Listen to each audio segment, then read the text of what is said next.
Olá pessoal, muito boa noite. Aqui é o professor Franci, tá? Eu vou fazer algumas observações aqui, de acordo com uma colega de vocês, ela teve algumas dúvidas. Eu imagino que vocês estejam vendo a minha tela toda escura, tá?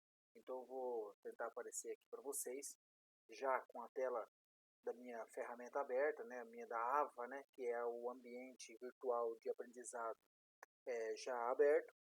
Então, eu quero mostrar para vocês aqui o passo onde você encontra algumas instruções a respeito do desenvolvimento, né, do TCC, que é essa matéria tão importante que nós estamos passando agora nesse período, né? Então, aqui nós temos a aba já aberta, esse daqui é o meu login como professor, tá? Pode ser que haja um pouco de diferença entre a minha ferramenta e a ferramenta de vocês, mas isso não vem ao caso, os recursos são os mesmos.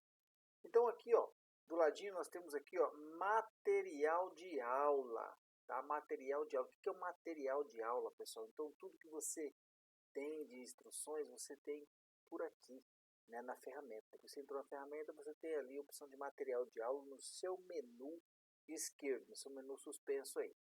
Então aqui a primeira opção, ó, arquivo, tá? Então você tem a opção de arquivo, você vai clicar nessa opção de arquivo e aqui você vai ter alguns arquivos, tá bem? Então um arquivo importante aqui, ó, você tem aqui o modelo de capa, né, que é uma folha de rosto, esboço do artigo científico.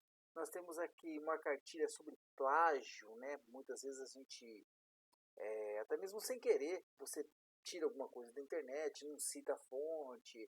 Então existem algumas normas, né, para você seguir a respeito do plágio.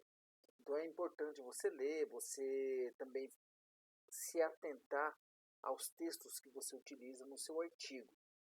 Isso daqui não é uma acusação, as pessoas muitas vezes, eu tenho muito medo. Não, pode fazer, porque às vezes o professor encontra alguma coisa que foi copiada, ficou extenso demais, então é legal depois a gente fazer alguns ajustes, tá? Mas às vezes passa, tá? Confesso que às vezes passa, vocês não fiquem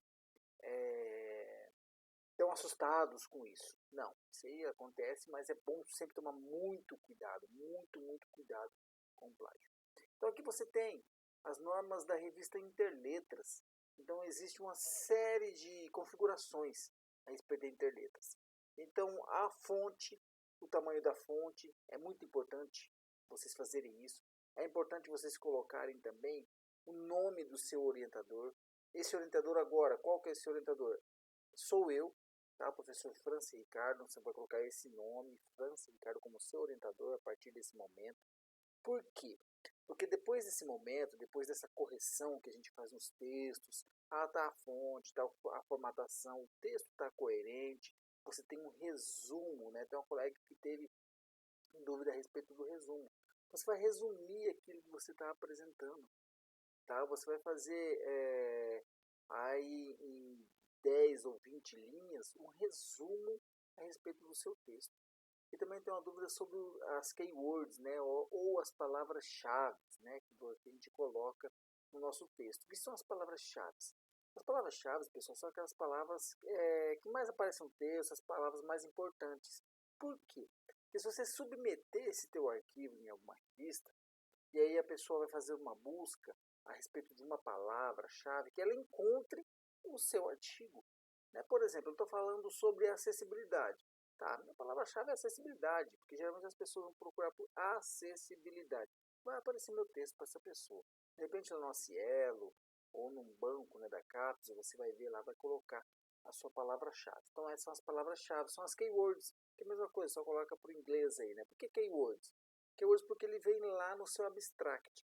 O que é o abstract? O abstract é o seu resumo em outro idioma. Tá? Então você vai traduzir aí para o inglês ou para o espanhol e colocar o seu abstract. Eu confesso que eu ainda não sei se eu vi aqui nas normas da Interletras se há uma obrigatoriedade para o abstract. Se lá não estiver obrigatório o abstract, então não há necessidade. Então como você vai fazer? Você vai fazer a tradução do seu resumo, que vai se chamar abstract, e lá você vai ter, ao invés de você ter palavras-chave, você vai ter as keywords e tudo em inglês, ou em espanhol, como seja o abstract. Mas eu imagino que a língua, né, que seja para tradução é o inglês, ok? Então aqui, ainda na nossa ferramenta, ó, em arquivo, você vai clicar, então você vai achar alguns arquivos de instruções para vocês desenvolverem esse artigo, ok? Pessoal, fico por aqui então, tá?